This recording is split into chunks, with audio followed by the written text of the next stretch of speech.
associations, organizations, and getting your CMEs, when you've gone on your own trail, when you've done the upgrades, when you've owned who you are, when you've done this core inner work of finding these truths that are not taught in established mainstream healthcare.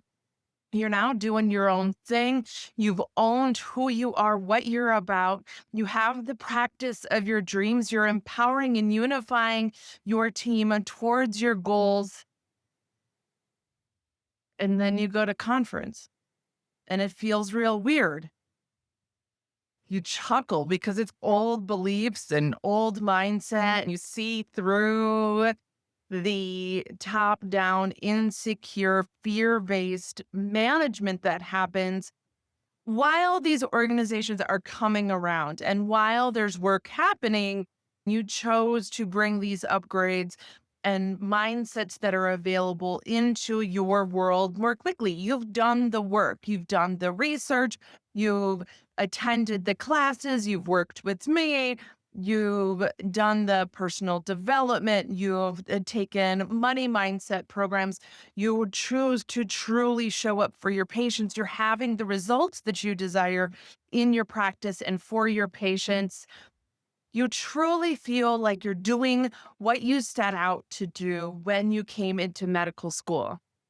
And then you go to these organizations and it just feels not true for you anymore. What do you do? I'm Marinda Nelson, soul coach and healthcare consultant. I'm training the leaders of this brilliant new era. Those of you that know that healthcare can look differently, those of you that are so grateful for the technological advances of the last number of years, but know that you had a vision for how you wanted to help people, how you wanted to bring your authentic self into your practice and how you wanted to interact with your patients and help your patients. And now you're doing it. You've done the work and you're doing it, and it's incredible. So I help you do that work, but I also help you then live real life. I remember back when I was starting some of this journey, I knew that when I went into a practice, I would increase sales results, patient satisfaction, staff retention and satisfaction, decrease the provider stress, and increase, sometimes doubling revenue in less than a year, increase surgery schedules by 30%, bring on a new premium service, and create an extra revenue source of over $100,000 for the practice. And it happened over and over and over and over again. I knew I was doing something different, but it wasn't until I went into deep entrepreneurship training, leadership training, spiritual training, personal development, and really looked at what these core mindsets that I had that were different from those around me, but also what was available. This is some of what I dealt with initially, was that what I would hear in the personal development world, where I was doing the deep studies with the trainers, was that then didn't match up at all to the sales trainings that were happening, the management trainings, the best practices lists. There was this huge disconnect between what mainstream establishment healthcare was doing and what I was seeing was available. And how do you put that together? I don't know how many times I asked that question. How do you put that together? Now, this is further compounded for my brilliant leaders. You've done this research. You have achieved your goal of having the practice you desire. You've decided to own who you are. No longer do you think that you have to show up a certain way for people to like you or to respect you or to refer to you or to think that you're good enough. You know that you are. You're comfortable in your own skin. So you're hearing the people on the stage, but man, that just has nothing to do with what's true, what's been true for you. You are a leader. You've developed something from the unknown that no one had seen before. And so there was this time of leaving the path, the established, the guidelines, the best practices. You left all of that behind. You set all of that aside and you did it your own way.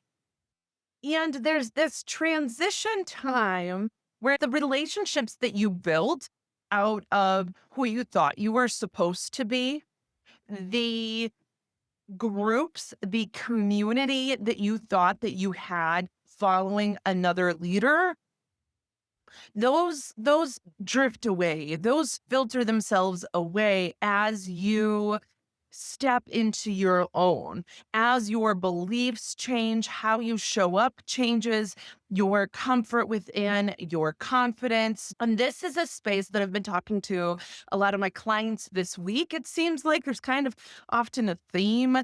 And this is something both in those coming into the core collection and doing the pre-leadership work, we're having this conversation, but this is also a conversation with that I'm having with my leaders that are now expanding their practices. They figured it out, seeing the results that I talk about. It's happening for them. And now it's time for them to take their next steps. And as we do that, then again, those that came into our world out of the old mindset, the actions, the behaviors, the people, the resources, sometimes they choose to step up and join us. You can invite them to come with you, or you redirect them away, right? The 6 arcs of light leadership are awareness, having awareness for what's going on around you, but also within yourself. It is leading by example, training your team. Yes, the technical component, but also the how you want it to feel, training them on the vision of your dream practice, right? Having clear expectations, clear communication of what the goal is so that you can unify and empower your team towards that. You're going to encourage them, celebrate the hell out of them, celebrate all of it. Yes, we've done this. And then you're going to redirect either back towards the goal or away from it.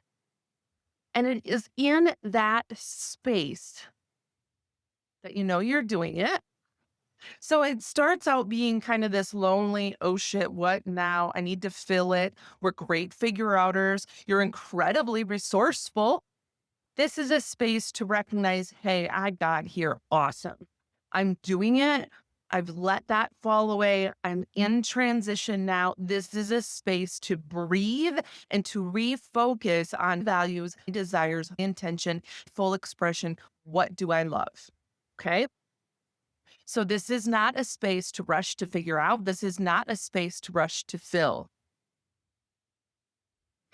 And so then you show up to this conference or this CME thing or this association networking event. Now you're on a committee and it's okay.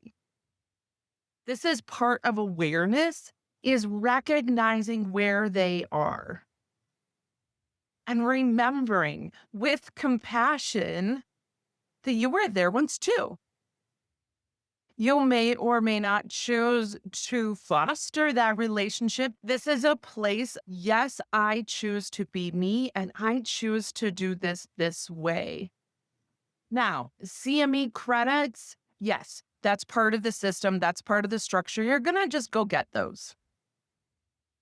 But that community that you built through that association or that community that you built through some of the conferences, the people that you have done things with, oh, we always grab a drink on Friday night. Maybe you no longer do that. And that Friday night that transition year can be a little strange. But then follow your intuition and maybe you end up somewhere with someone that exactly is who you were looking to bring into that space. And allow yourself to follow that intuition then. That sense of community changes at this level. No longer are you looking to other people to be the source of your well-being. You now do this for you. So you simply get to delight in their company. This is something that I spend a lot of time with. in the foundations of empowered and authentic relationships. It is my gift to you. It is on my website. If you choose then to continue with the core collection, that is the pre-leadership mindset upgrade work. That program is available to anyone at all times. There are individual sessions with me where we can look at applying this for you. Where are you in your experience? What are you reading? What are you seeing?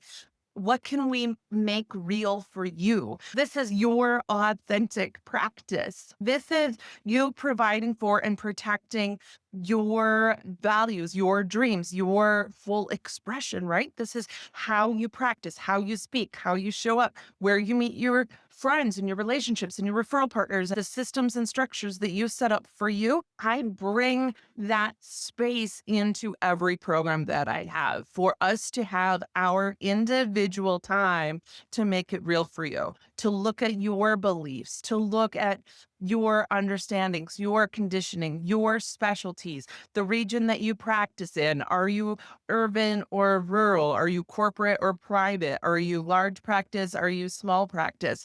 My practice is inclusive of all of that. Now, I specialize in small to medium sized practices in the central US. So I'm from Minnesota, Wisconsin. I practiced in Colorado for 20 years, and I live now in southern New Mexico. The central corridor of the US is really where I love to spend time with you, being an authentic practitioner and doing what you love to do has a different meaning and a different weight to it when you're working in a population center of, say, 30,000 or 3,000 or 300. Those are different conversations. There's different beliefs there. There's different understandings there. So this community thing becomes a thing, right? If there's only 3,000 people in your town and you're the big town in the area, that's the town I grew up in. Having this community shift can seem really scary. And this is where having your trust in you and believing in you and having your back no matter what, and having that empowered and authentic relationship with yourself where you cherish, love, and respect all of you allows those around you to do the same, to bring in new community. Will feel different. This isn't a lock arms. We're going to go together. We're all going to do it the same way. We're all going for the same numbers. That's not how community works for you anymore because you are leading your own path, your own way. I had many conversations this last week and this week with my clients about these things. The results for each of them, the conversation for each of them, where they were at, what they were doing, what their goals were, was different. Finding out the stories, the attachments, the what they were looking for in someone else that they weren't giving themselves was different for each of them. And these core concepts of allowing the space between of you meet your needs. They are not responsible for your well-being. You get to simply delight in their company, feel cherished, loved, and respected for all of who you are. That you get to build those empowered and authentic relationships. That's this foundation for having this practice that you've dreamed of, that you love, that's fun and fulfilling. You're doing it and you get to continue doing it and you get to continue to grow and expand this practice. You are the ones that care. You are the ones that are doing things your own way. I love supporting you. I love working with you. I'll see you soon.